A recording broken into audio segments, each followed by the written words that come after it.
This video is brought to you by Squarespace, the all-in-one platform to make a professional-looking website. It had been a long day, and I was relaxing with some video games. I've been playing Test Drive Unlimited on the PlayStation 2, a nostalgic game from my childhood that I recently picked up on a whim and ended up getting hooked on. It's actually a pretty long game. The game shows you this completion percentage, and as a kid I don't remember it ever surpassing like 11%. As an adult coming back to it though, I was doing remarkably well, and as I passed 50% and was still enjoying playing it, I gradually decided I was gonna try getting to 100. Within a week or two I'd approached 70-something% and was making my way through another racing club when suddenly the game froze. Which was annoying, but where it froze was extremely concerning. See, the game has a convenient autosave feature indicated by this spinning clock, and naturally it warns you against powering it off or removing the memory card while this icon is on screen. So what should I do if the game has frozen mid-save? Usually an autosave completes after maybe 20 seconds or so I let it sit. In fact, I let it sit for several minutes, hoping in vain that it would either be able to finish saving in the background, or I might get lucky and it might unfreeze. Alas, eventually I had no choice but to power it off. After rebooting and trying to load my save, this is what I got. Needless to say, this was pretty gut-wrenching after sinking so much time into the game and getting so close to the end. It seemed pretty unequivocal. The game froze mid-save, which is a recipe for data corruption, and the game itself was now telling me my save was probably corrupt. Faced with having to replay nearly the whole game again just to get back to where I was, I let one manly tear fall down my cheek and concluded that my playthrough would have to end there. Except, I didn't really. I kept getting this gnawing sense that maybe, just maybe, having sifted through binary formats before and having a small but substantial grasp on low-level programming, maybe I could get that save file back.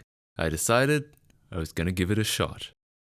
Now before we get too deep into it, let me take a moment to pay some bills and thank the sponsor of this video, Squarespace. Need a website? Look no further than Squarespace. They have everything you need to make a beautiful and professional looking website. Hundreds of responsive templates ready to go and super intuitive tools to let you customize every aspect to make them your own. And every template has been written to work great whether the user is on desktop, tablet or mobile. I personally use Squarespace to run my online store. As someone used to writing websites from scratch, they've made it unbelievably easy to list items, securely take payments, everything you'd need on both the front end and the back end. After only 10 minutes using their website builder, I couldn't see why anyone would use anything else. It really is that good. So for your next website or online store, I highly recommend Squarespace. They've got a free trial that lets you set up your website just how you want it, and then when you're ready to launch, head over to squarespace.com/MattKC to get 10% off your first purchase. Now back to the corrupted save file. Thanks to having a modded PS2, copying the save file from the memory card to a USB flash drive was extremely trivial, and in no time I was looking at the file in a hex editor. And yeah, if this looks like gibberish to you, that's because it is. It'll take some time before we can understand what any of this data actually is, but what we can see is exactly where the save operation was interrupted. Scrolling right to the bottom of this 100 kilobyte file shows us a total of 58 bytes that are abruptly zeroed out. I'm guessing the file was allocated to its full size, but only actually written up to this point. In a way, this is both lucky and unlucky. Lucky because most of the save file is here and intact, by far the vast majority of it, which very much increases our chance of recovery. Unlucky because it was so close to finishing the save. For 58 bytes, it literally can't have been more than a fraction of a second away. But hey, so far things were looking relatively promising. The amount of missing data was extremely small and seemed like it might be manageable. But it was enough bytes for the game to know something was wrong, and I made an educated guess that the way it was figuring that out was by using a checksum. Checksumming is a way of ensuring data integrity by passing a block of data through a hash algorithm to produce usually a smaller fixed-size block of data known as the checksum. The idea is that as long as that algorithm always produces the same result for a given input, it can be used to verify whether that input has changed in any way since the checksum was first generated. While checksums aren't ideal for detecting intentional tampering, since their goal is usually to be fast and simple, meaning a hacker can usually figure out how to regenerate one if they have to, for detecting unintentional corruption, like what happened to my save file, they're pretty efficient and effective. My first thought was that if the game was using a checksum, then theoretically it could help us figure out what those missing bytes are. Now let's be clear, a checksum is a one-way conversion, there's no way to retrieve data back from a hash, But since a certain block of data should always result in the same checksum, if we know what the checksum is and how to generate it, then theoretically we should be able to brute force the missing data until it results in the checksum that we have.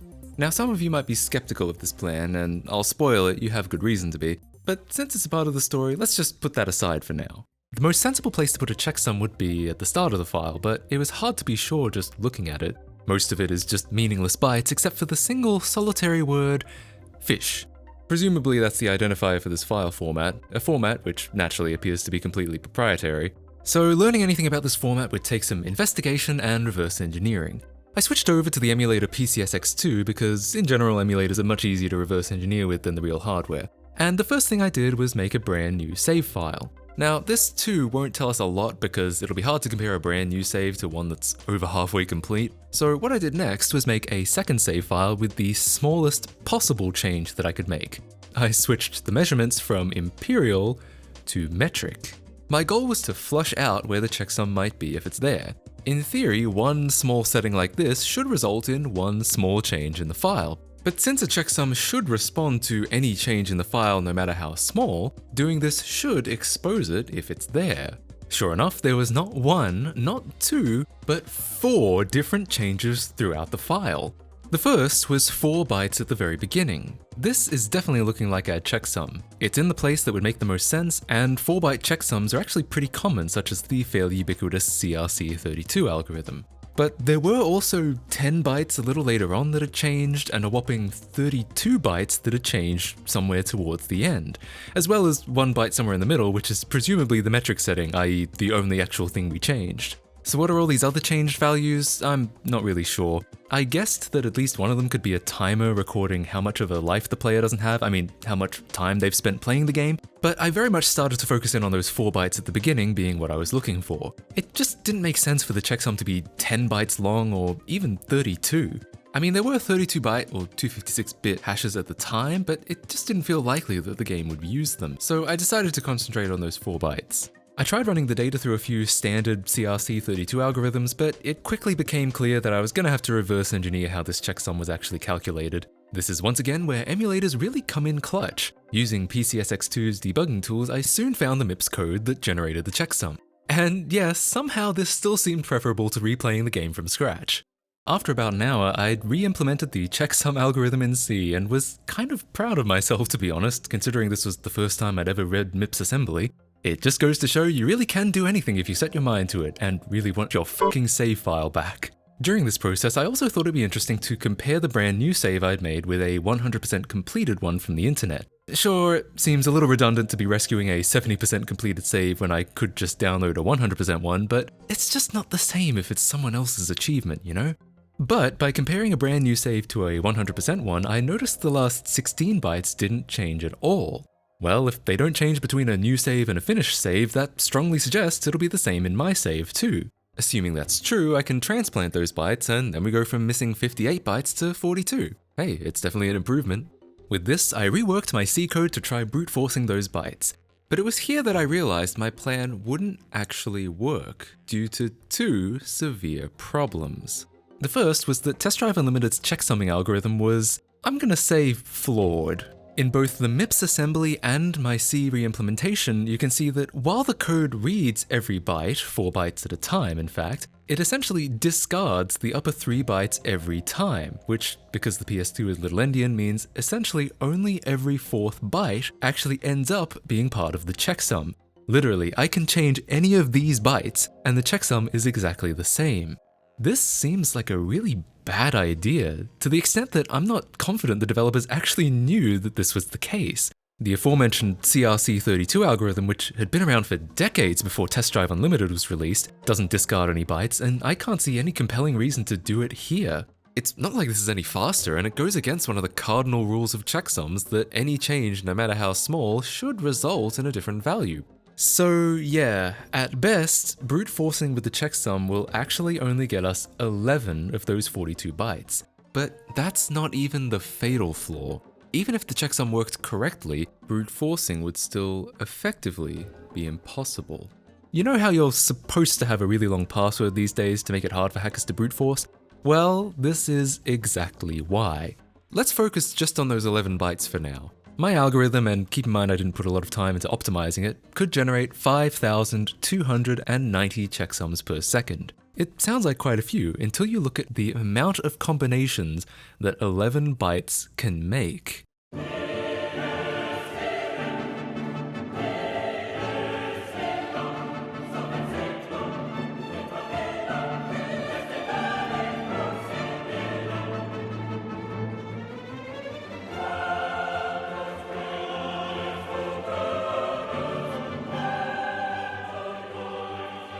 Yeah, I don't even know how to read this number. 309 septillion 485 sextillion 9. Yeah, I'm not saying all of that. I'm just gonna call it shitloads. So how long will it take to generate shitloads of checksums at 5,290 attempts per second? Well, this is how many. Years. Yeah, 11 bytes might not seem like much, but not only will this not finish in my lifetime, or my children's lifetimes, or their children's lifetimes, it in fact will take longer than the entire estimated age of the universe. The sun is expected to engulf the Earth in the time that this brute forcing will take. And it's just 11 bytes. Now, granted, like I said, my code wasn't super optimized, it wasn't multi-threaded, and I'd probably see massive performance gains by rewriting it to run on a GPU rather than a CPU. But still, without access to some kind of supercomputer, there's just no reason to expect those 11 bytes to ever be resolved in my lifetime, let alone the remaining 31 that the checksum won't solve. So while it initially seemed like an effective, if inelegant, way of restoring my save, it isn't. So it was time to try something else. So the obvious question is, what if we just disregard the missing bytes for a second? If we can generate a new checksum, what happens if we just transplant it into the new file? Well, actually something quite interesting. The game still throws an error, but it's different. Before it said the save may be corrupt, but now it's being a lot more vague. Clearly it can still tell something is wrong. I started looking into the file again.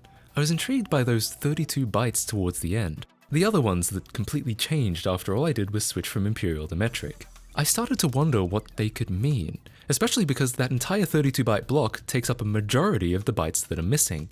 If I could solve how those worked, I'd be down to only 9 missing bytes. Again, at a glance, there's no real way to tell what any of this means, and in fact, I was particularly perplexed that I couldn't get meaning out of any of the bytes. I'd at least expect to see some rhyme or reason to some of these numbers, but looking through it, it pretty much all seemed completely meaningless. And after further investigating what the code did with the save file after the checksum, I soon figured out why.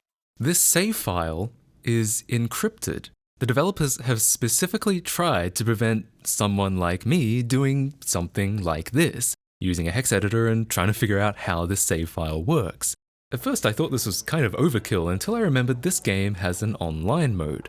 I've never actually played it online because back when the game was new, my internet was Australian. And by now, of course, the online servers are long gone, so I'd kind of forgotten the game even had an online mode. So it kind of makes sense they wouldn't want you hacking in infinite cash or the best cars without owning them if there's a chance you might be playing with other people. As for the encryption algorithm, to be honest, I didn't look too deeply into it. It seemed to be some kind of XOR cipher, but I couldn't really say for certain. I'm sure I could have reversed and re-implemented it if I really wanted to, but I could also just step over the decryption function in PCSX2's debugger, and then I could just see the decrypted save in memory. That was easy. Still, despite the data being a little less encrypted now, those 32 bytes were just as meaningless as before. It really did seem like another checksum or hash, but it seemed strange for there to be another checksum inside data that was already checksummed. But then I thought, what if it's more than a checksum? Remember how I said checksums aren't ideal for detecting intentional tampering? Well, knowing now that the developers put at least some effort into preventing hacking, what if this is another layer of security? What if it's a digital signature? A digital signature is like a checksum in that it too is derived from a block of data and can therefore also be used to check for integrity, but it's also derived from a private key that only the sender should know. This solves the problem of a hacker could just regenerate the checksum because there's no way to generate a matching signature unless you somehow know that key. This makes it very effective for checking data authenticity, and as a result, signatures are the backbone of a lot of digital security systems. This also actually explains why the error message changes. See, the checksum failing could be anything from dirty memory card contacts causing read issues to full-blown corruption, accidental or not. But if the checksum passes, then the game knows for a fact that the file was both written and has been read correctly, at least according to the file.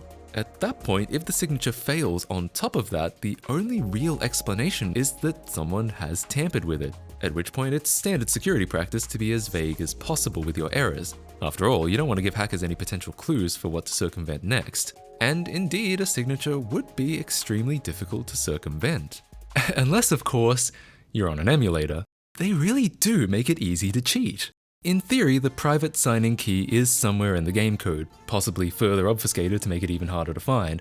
It's possible I could get the key, figure out how the signature works, and re-sign my save file so the game will happily accept it. But do you know what would be a lot easier? Just forcing the game to accept my broken signature. This would at least get us to the next stage of loading, whatever that may be. It's not like we care about data authenticity, and nor are there any online services for me to cheat on anymore. Also, we've more or less confirmed that the save file is only really missing 9 bytes, out of a file of over 100,000. There's a good chance that without a checksum or hash to tell it otherwise, the game wouldn't even notice that those bytes were wrong. Well, I modified one instruction so the game would think the signature was legit, and guess what? Yeah, that just happened to be the last thing preventing my save from loading. From there onwards, the game was perfectly happy, and I was right back where I left off. All my cars, all my progress, it was all here, just as I remembered it. And funnily enough, by accepting my invalid signature, the game has become its own enemy. On startup, the game makes an autosave, meaning it's effectively immediately converted my bad corrupt save to a perfectly authentic one, with a valid checksum, signature, and those 9 bytes seemingly reset to their starting values, or at least the same values they are in a brand new save. And I wasn't really worried about that. I mean, how much could be in there? Maybe a car stat or two, lap record or two, at most, and maybe they were still at their starting values. We'll never know for sure, and I think that's okay. My save is back, and that's all I wanted. Whatever it is, I certainly can't tell anything is missing, and I never did, all the way to 100%. Yep, I actually did it. And while part of me wants to take pride in working all of that out, in reality I was extremely lucky. I was lucky that, as it turns out, no more than 9 actually meaningful bytes were missing out of over 100,000. That's only 0.008%. So in reality I kind of didn't do anything. I did a lot of research to arrive at that solution, but ultimately the game itself is what took my broken save and spat out a shiny working one. Either way, I'm happy. I got to pick up from where I left off and finish the game on my own terms. Thanks for watching this video, I hope you found it interesting, and I'll see you all in the next one. Bye guys.